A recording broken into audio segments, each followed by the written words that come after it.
அனைவருக்கும் வணக்கம். நான் உங்கள் சிந்து. இன்னைக்கான நாவல் அசுரனின் ரோஜா, அத்தியாயம் 2. மறுநாள் காலை மாளிகையே பரபரப்பாக இருந்தது. நிலா கீழே வந்தபோது விக்ரம் தனது லேப்டாப்பில் ஏதோ தீவிரமாக பார்த்து கொண்டிருந்தான். அவனது முகம் வழக்கத்தை விட இன்னும் கடுமையாக இருந்தது. நிலா அமைதியாக அவனது மேசைக்கு அருகில் சென்று நின்றாள். விக்ரம் நிமிராமலேயே, வந்தாச்சா, உனக்கான வேலை தயாரா இருக்கு. இணையிலிருந்து நீ என் பர்சனல் அசிஸ்டன்ட். என் ஷெட்யூல், மீட்டிங்ஸ், ஃபைல்ஸ் எல்லாம் உன் பொறுப்பு. நிலா அதிர்ச்சியுடன், என்னது? நான் படிச்சது வேற, நீங்க சொல்ற வேலை வேற. எனக்கு இதெல்லாம் தெரியாது, என்னால முடியாது. விக்ரம் மெதுவாக எழுந்து அவளை நோக்கி வந்தான். அவனது காலடி சத்தம் அந்த அறையில் கணீர் என்று ஒலித்தது. அவன் அவளுக்கு மிக அருகில் வந்து அவளது கண்களை ஊடுருவி பார்த்தான். விக்ரம், முடியாதுங்கிற வார்த்தை என் கோட்டையில தடை செய்யப்பட்டது நிலா. உனக்கு தெரியலனா கத்துக்கோ. ஆனா ஒண்ணு, என் பிசினஸ் ரகசியங்கள் வெளியே போச்சுன்னா அதுக்கு நீதான் பொறுப்பு. அப்புறம் உன் அப்பாவோட நிலைமை என்னாகுன்னு உனக்கே தெரியும். நிலா கோபத்தில் தன் உதட்டை கடித்து கொண்டாள். அவனது பிடியில் இருந்து தப்பிக்க வழியே இல்லை என்பது அவளுக்கு புரிந்தது. நிலா, சரி செய்யறேன். ஆனா எனக்கு ஒரு கண்டிஷன். என் அப்பாவை நான் ஒரு தடவை நேர்ல பார்க்கணும். அவர் எப்படி இருக்காருன்னு எனக்கு தெரியணும். விக்ரம் ஒரு ஏளன சிரிப்பை உதித்தான். விக்ரம் அவளை பார்த்து, டீல் பேசுற அளவுக்கு வளர்ந்துட்டியா? சரி, இன்னைக்கு சாயங்காலம் வரைக்கும் நான் கொடுக்குற வேலைகளை சரியா முடிச்சா உன்னை அவர் இருக்கிற இடத்துக்கு கூட்டிட்டு போறேன். அன்று முழுவதும் நிலாவுக்கு நரகமாக இருந்தது. விக்ரம் அவளுக்கு ஒரு நிமிடம் கூட ஓய்வு கொடுக்கவில்லை. அடுக்கடுக்கான ஃபைல்கள், இடைவிடாத போன் கால்கள் என அவளை பிழிந்து எடுத்தான். சில நேரங்களில் அவள் தடுமாறும் போது அவன் அவளை கேலி செய்ய தவறவில்லை. விக்ரம், என்ன ரோஜா, முன் குத்திரிச்சா? இதுக்கே சோர்ந்து போனா எப்படி?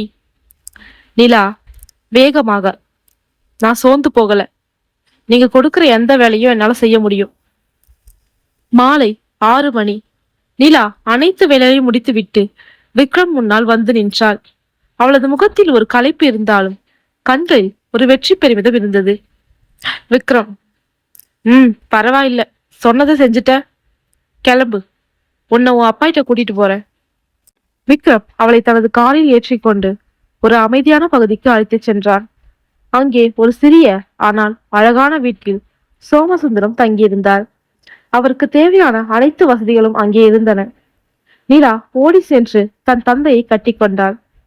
சோமசுந்தரம், நிலா எப்படி இருக்கமா? விக்ரம் தம்பி உன்னை நல்லா பாத்துக்கிறாரா? நிலா திடுக்கிட்டாள். தம்பியா? விக்ரம் தன் தந்தையை இவ்வளவு நன்றாக பார்த்து கொள்வான் என்று அவள் எதிர்பார்க்கவே இல்லை. வெளியே விக்ரம் காரில் சாய்ந்து நின்று சிகரெட் பிடித்துக் கொண்டிருந்தான். அவனது பார்வை நிலாவின் மீது இருந்தது. திரும்பி வரும் வழியில் நிலா மெதுவாக கேட்டாள், நிலா, ஏன் இவ்வளவு வசதிகளை எங்க அப்பாவுக்கு செஞ்சு கொடுத்துருக்கீங்க? நீங்க ஒரு அசுரன்னு நினைச்சேன். ஆனா... விக்ரம் காரை ஓரமாக நிறுத்தினான். அவனது முகம் இப்போது இருளில் மர்மமாக இருந்தது. விக்ரம், தப்பா நினைக்காத நிலா. உன்னை மிரட்டி என் கூட வச்சுக்கத்தான் இதெல்லாம். உன் அப்பாவுக்கு ஏதாவது ஆச்சுன்னா நீ என் பேச்சை கேட்க மாட்ட. அதுக்காகத்தான் இந்த பாதுகாப்பு. நான் செய்யற எல்லாத்துக்கும் பின்னாடி ஒரு சுயநலம் இருக்கும், ஞாபகம் வச்சுக்கோ. அவன் சொன்ன அந்த வார்த்தைகள் நிலாவை சுட்டன. ஆனால் அவனது கண்களில் ஏதோ ஒரு உண்மை மறைந்திருப்பதை அவள் கவனித்தாள். அவன் தன்னை ஒரு கெட்டவனாக காட்டிக்கொள்ள முயற்சி செய்கிறானா? மறுநாள் காலை விக்ரம் ஒரு முக்கியமான பிசினஸ் மீட்டிங்கிற்காக வெளியூர் செல்ல வேண்டியிருந்தது. நிலாவை மாலையிலேயே இருக்க சொல்லிவிட்டு அவளுக்கு பாதுகாப்பாக தன் நம்பிக்கைக்குரிய ஆட்களை நிறுத்திவிட்டு சென்றான். விக்ரம் கிளம்பும் முன், நிலா, நான் வர்ற வரைக்கும் இந்த வாசலை தாண்டி ஒரு அடி கூட வெளியே எடுத்து வைக்க கூடாது. மீறினா விளைவு மோசமா இருக்கும். நிலா, ஏன்? நான் என்ன கைதியா? எனக்கும் கொஞ்சம் வெளியே போகணும், சில பொருட்கள் வாங்கணும்.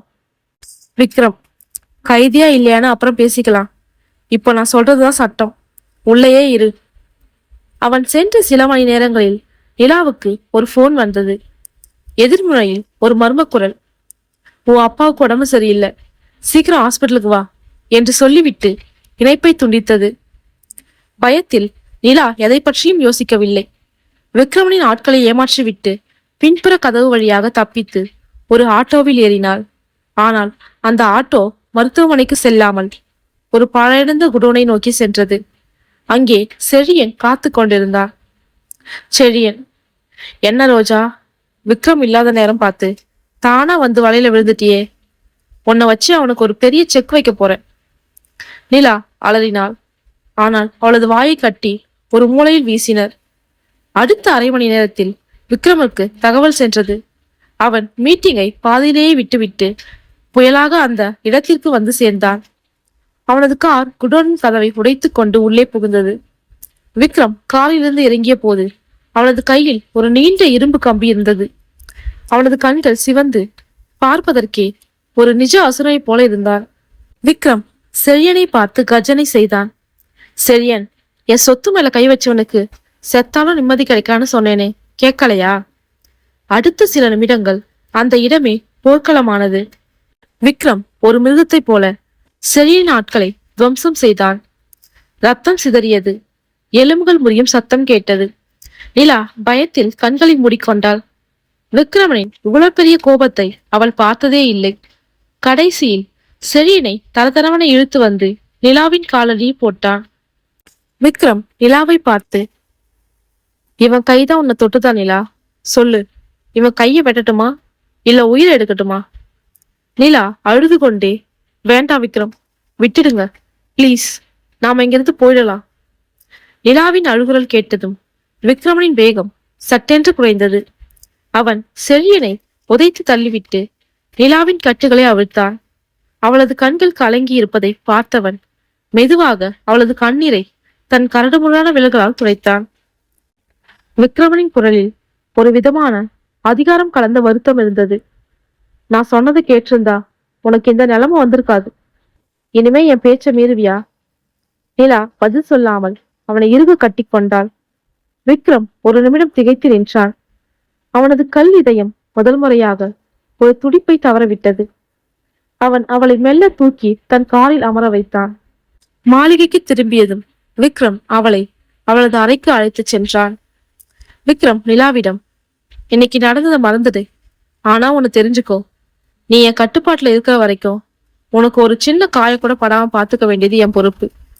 அது அன்பால இல்ல, என் கௌரவத்துக்காக. நிலா அவனது முதுகை பார்த்தபடி நின்றாள். கௌரவத்துக்காகவா இவ்வளவு துடிச்சீங்க என்று அவளது மனம் கேட்டது. விக்ரம் அவளை அறைக்கு அழைத்து சென்று விட்டு திரும்ப முற்பட்டான். அவன் நடை தருமாறியதை நிலா கவனித்தாள். அவனது கருப்பு சட்டையின் பின்பக்கம் இன்னும் இருட்டாக தெரிந்தது. அது வியர்வை அல்ல, ரத்தம். விக்ரம் நெல்லுங்க, உங்களுக்கு அடிபட்டிருக்கு. விக்ரம் திரும்பாமல், இது எனக்கு புதுசில்ல நிலா, நீ போய் தூங்கு என்று கரடுமுரடாக சொன்னான். நிலா அவன் கையை பிடித்து தடுத்து, முடியாது, எனக்காக தான் உங்களுக்கு இந்த நிலைமை, உட்காருங்க. அவளது குரலில் இருந்த உறுதி விக்ரமை ஆச்சரியப்படுத்தியது. எப்போதும் மிரண்டு போகும் ரோஜா என்று அதிகாரம் செய்கிறாள். அவன் மெதுவாக அந்த தோல் நாற்காலில் அமர்ந்தான். நிலா முதலுதவி பெட்டியை எடுத்து வந்தாள். அவன் சட்டையை கழற்ற சொன்ன போது விக்ரம் ஒரு நிமிடம் தயங்கினான். பின் மெதுவாக கழற்றினான். அவனது முதலில் ஏகப்பட்ட தழும்புகள், பழைய காலங்களில் வகுடுகள், அவனது கரடுமுரடான கடந்த காலத்தை சொல்லாமல் சொன்னன. இப்போது புதிதாக செழிய நாட்கள் செய்த கத்தி குத்து காயம் ஆழமாக இருந்தது. நிலா அந்த ரத்தத்தை பார்த்ததும் கண்கள் கலங்கினாள். மெதுவாக மருந்தை தடவினாள். விக்ரம் வழி தெரியாமல் இருக்க பற்களை கடித்தபடி, ஏன் அழற? உன்னை மிரட்டி வச்சிருக்கனுக்கு அடிபட்டா உனக்கு சந்தோஷமா தானே இருக்கணும். நிலா, நான் அசுரனை வெறுக்கிறேனே தவிர ஒரு மனுஷனோட வழியை பார்த்து சந்தோஷப்படுற அளவுக்கு கல் மனசக்காரி இல்ல. ஏன் இவ்வளவு ரிஸ்க் எடுத்தீங்க? போலீஸ கூப்பிட்டுக்கலாமே.